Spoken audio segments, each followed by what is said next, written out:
हाँ जी, फिर से आपका स्वागत है आपके अपने यूट्यूब चैनल लर्निंग बडी के अंदर। तो फिर आज करें अपना डे 11 की शुरुआत। तो डे 10 तक हमने पढ़ लिया था लूप्स के बारे में, जो कि हमने while and do while loops किया था। इसमें ये हमारा डे 10 था। आज हम हमारा करने जा रहे हैं डे 11 की शुरुआत, और आज हम पढ़ने जा रहे हैं मेथड्स के बारे में। तो आइए शुरू करते हैं बिना किसी टाइम को वेस्ट करे। तो लेट्स गो गाइस।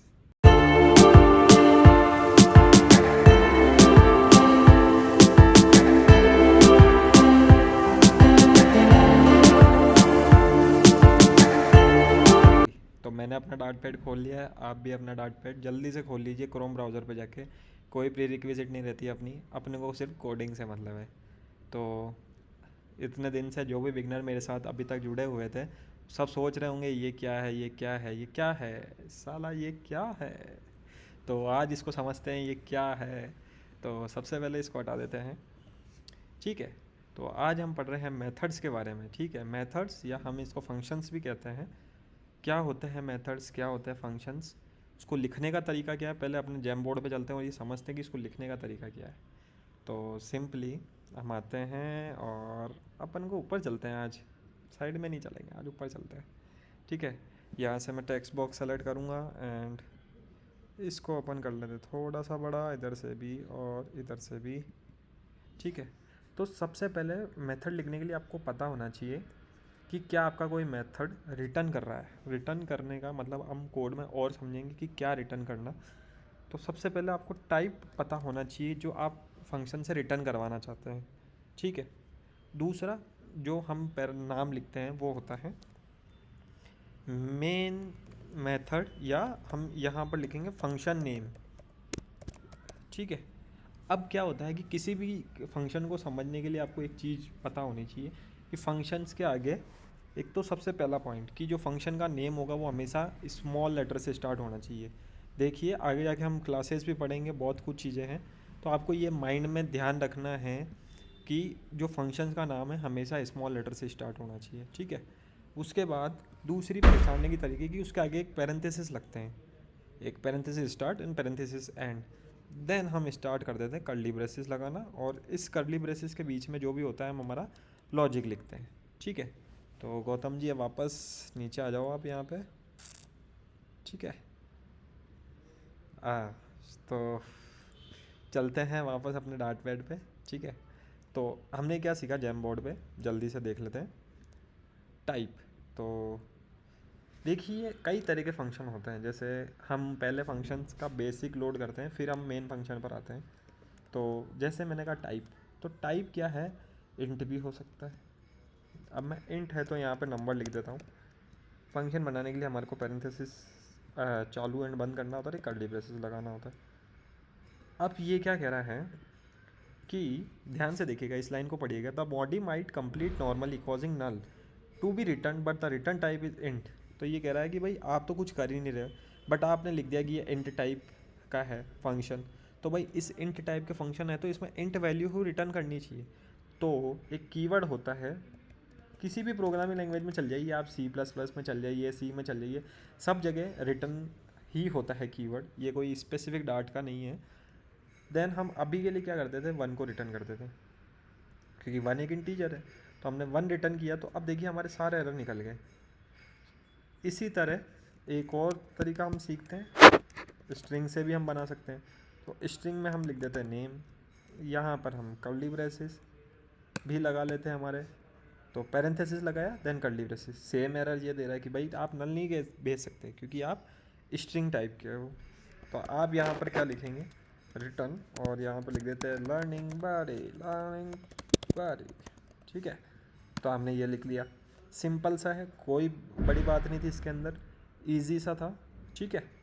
तो अब लेट सपोज कुछ आपको ऐसा रिटर्न करना हो, ठीक है, जिसमें आपको पता ही नहीं कि वो किस टाइप का हो।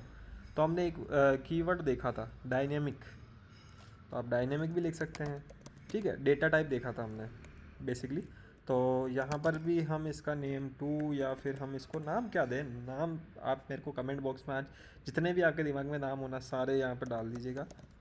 इसको ब्लॉब, या ब्लॉब ही देते हैं चलो, ठीक है, और इसको कर्ली ब्रेसेस से स्टार्ट कर लेते हैं। अब ये देखो, ये कुछ एरर नहीं दे रहा है क्योंकि ये देखो नल भी हो सकता है, ठीक है। और आप इसको, आप इसमें रिटर्न भी लगा दोगे ना, तो रिटर्न लेट सपोज मैंने बोला अगेन रनिंग, और यहाँ पर मैंने सेमीकोलन लगा दिया, तो इसको इससे भी कोई प्रॉब्लम नहीं है। मतलब डायनेमिक हर तरीके से हम मान जाएंगे भैया, हम तो डायनेमिक वाले भैया है, हमारे को ये भी दे दो हम ये भी कर लेंगे, हमारे को ये भी दे दो हम ये भी। ये ऐसा कीवर्ड है ना डार्ट में, ये कुछ भी ले लेता है। तो मेक श्योर आप ये कभी यूज़ ना करें।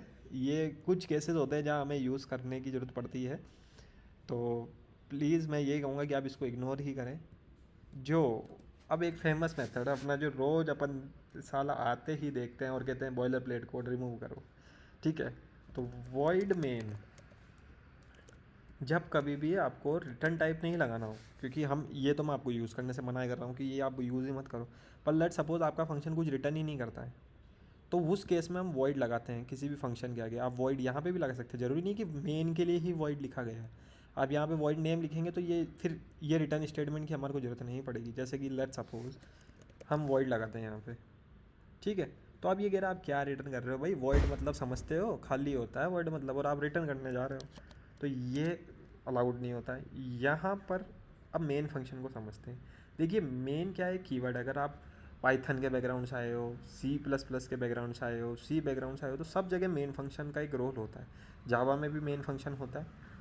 और अगर आपने कभी कोडिंग कहीं करी नहीं है तो इस चीज़ को आप समझते हैं। मेन फंक्शन क्या होता है कि भाई हम इस चीज़ के दादा हैं हाँ जी।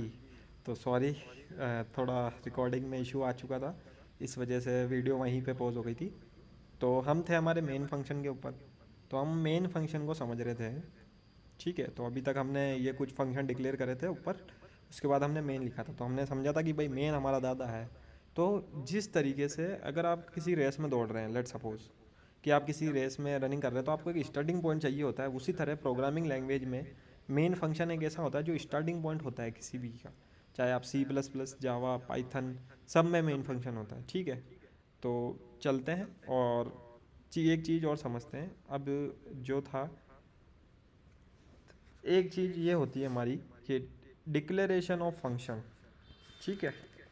बाय द वे मैं जब पढ़ा रहा था मुझे नहीं पता था कि मेरी रिकॉर्डिंग स्टॉप हो चुकी है, तो मैंने ये कुछ इतना सा लिख लिया था। तो मैं आपको बता देता हूँ, फंक्शन भी दो तरीके से। तो बेसिकली पहला जो मैंने यहाँ टाइप लिखा है डिक्लेरेशन ऑफ फंक्शन, ठीक है। स्पेलिंग में चेक कर लेता हूँ, डिक्लेरेशन, ठीक है। सो ये जो चीज़ है वो क्या है, डिक्लेरेशन ऑफ फंक्शन, ठीक है। ये फंक्शन को डिक्लेयर कर रहे हैं हम। डिक्लेयर करना मतलब क्या, हम बता रहे हैं कि ये कुछ ऐसा फंक्शन है जिसका नेम ये है, जिसका टाइप ये है, इसका रिटर्न टाइप ये है, इंटीजर, ठीक है। दूसरा होता है अपना जो कॉलिंग ऑफ फंक्शन, ठीक है।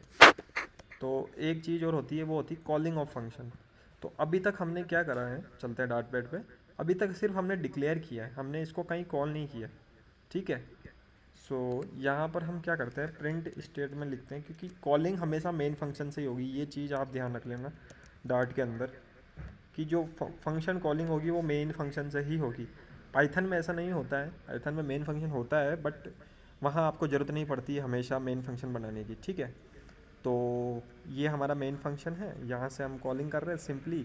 अब देखते हैं हमारा आउटपुट क्या था, इसको रन करते हैं सिंपली। तो हमने रन किया और हमने ये देखा कि यहाँ पर आउटपुट क्या आया, 1 आया। 1 आया, क्यों आया, क्योंकि ये जो फंक्शन था नंबर, वो रिटर्न क्या कर रहा था, 1 रिटर्न कर रहा था।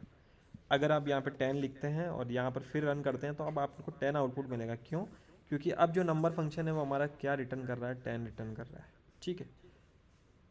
अब एक चीज़ होती है और इसके अंदर जिसको हम कहते हैं डेफिनेशन ऑफ फंक्शन। अभी तक डिक्लेरेशन ऑफ फंक्शन हो गया, ठीक है। मैं थोड़ा सा इसको इधर मूव कर लेता हूँ, मे बी ये कट रहा होगा, तो यहाँ पर हम देख लेते हैं। सो एक चीज़ और होती है, वो क्या होती है, डेफिनेशन ऑफ फंक्शन, ठीक है। अभी हमने क्या किया, डिक्लेरेशन और डेफिनेशन दोनों साथ में करा, ठीक है। अभी हमने क्या कर रहा है कि नंबर को डिफाइन भी कर लिया और डिक्लेयर भी कर दिया यहीं पे। एक काम आप ऐसे कर सकते हैं, लेट सपोज मैंने बोला कि इंट मल्टीप्लाई, मल्टीप्लाई मैंने बोला और इस फंक्शन को मैंने डिक्लेयर कर दिया यहीं पे और सेमीकोलन लगा दिया। तो ये क्या कह रहे हैं, function must be provide trying adding a function body, ठीक है। तो ये क्या कह रहा है कि आप फंक्शन बॉडी को डिफाइन भी करो यहीं पे। तो बेसिकली जब आप सी एंड सी प्लस प्लस पढ़ रहे होते हैं ना, तो वहाँ पर एक कंसेप्ट होता है कि आप पहले फंक्शन डिक्लेयर भी कर सकते हो, फिर आप उसको बाद में अलग आगे जाके वापस सेम फंक्शन का नाम लिख के आप उसकी बॉडी भी बना सकते हो। बट यहाँ पर कुछ ऐसा कंसेप्ट नहीं होता डार्ट के अंदर। डार्ट के अंदर आपको तुरंत ही डेफिनेशन भी देनी होती है बॉडी की, ठीक है।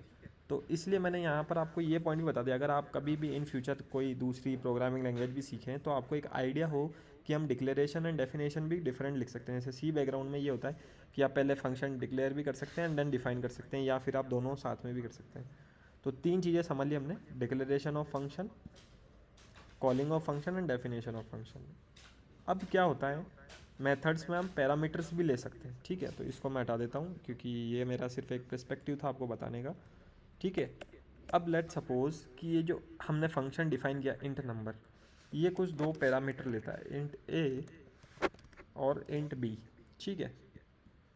ये क्या करता है, रिटर्न करता है ए प्लस बी, ठीक है। ये हमने लिख दिया। अब यहाँ पर हमारे को एरर आ रहा है कि the positional argument expected number but zero found, कि भाई ये जो फंक्शन है 2 चीज़ एक्सपेक्ट कर रहा है आपसे, ए और बी की वैल्यू, और आप इसको कुछ नहीं दे रहे। तो हम यहाँ पर क्या कर देते हैं 1, 2 दे देते हैं, ठीक है। तो हमने ए की वैल्यू तो क्या कर दी, यहाँ पर कमेंट करके मैं बताता हूँ आपको, नीचे कर लेते हैं। सो ए इक्वल टू तो आपने क्या दे दिया 1 दे दिया, और बी इक्वल टू आपने क्या दे दिया 2 दे दिया, ठीक है। अब आउटपुट हमारे पास क्या आना चाहिए, यहाँ पे प्लस लगाया है हमने बीच में, ध्यान से देखेंगे तो ए प्लस बी मतलब 1 + 2, तो क्या आउटपुट आएगा यहाँ पे देखेंगे जल्दी से, 3। देखा आपने कैसे हमने इजीली फंक्शन की मदद से एक सम का प्रोग्राम भी बना लिया। आप इसी तरह मल्टीप्लिकेशन का प्रोग्राम भी बना सकते हैं, डिवाइड का भी बना सकते हैं, सब्ट्रैक्शन का भी बना सकते हैं। तो आज ज़्यादा वीडियो लंबी नहीं करेंगे, आज सिर्फ हमने बेसिक समझा, ठीक है। अगली वीडियो में हम और समझेंगे, पैरामीटर्स के साथ और खेलेंगे, क्योंकि पैरामीटर्स में भी 2 टाइप होते हैं, एक्चुअल पैरामीटर और फॉर्मल पैरामीटर, ठीक है। तो पैरामीटर्स को और डिटेल में जानेंगे, क्योंकि ज़्यादा लंबी वीडियो बनाएंगे तो फिर आपको दिक्कत होगी, फिर आप मुझे पता है स्किप करेंगे। और सब्सक्राइब तो आपने ले ही रखा है कि सब्सक्राइब तो करना ही नहीं है, ठीक है। तो जल्दी से एक काम करते हैं, आज की वीडियो यहीं पे ख़त्म करते हैं। इस वीडियो को पूरा ख़त्म कीजिए और 12th डे में मिलते हैं अपन फिर से, और सीखेंगे अपन एक्चुअल पैरामीटर क्या होते हैं, फॉर्मल पैरामीटर्स क्या होते हैं, और मेथड्स के साथ और खेलेंगे थोड़ा बहुत, अलग अलग तरीके से डिक्लेयर करके देखेंगे, क्योंकि मेथड्स को हमें बहुत समझना जरूरी है, क्योंकि ये बहुत एक्चुअल में रियल वर्ल्ड में भी बहुत अच्छा रोल प्ले करते हैं मेथड्स। जब आपको कोड को सेपरेशन करना हो आपका, तब बहुत अच्छा प्ले रोल करते हैं ये। तो प्लेलिस्ट को एक्सेस कर लीजिएगा, चैनल को सब्सक्राइब और इस वीडियो को लाइक कीजिएगा, ठीक है।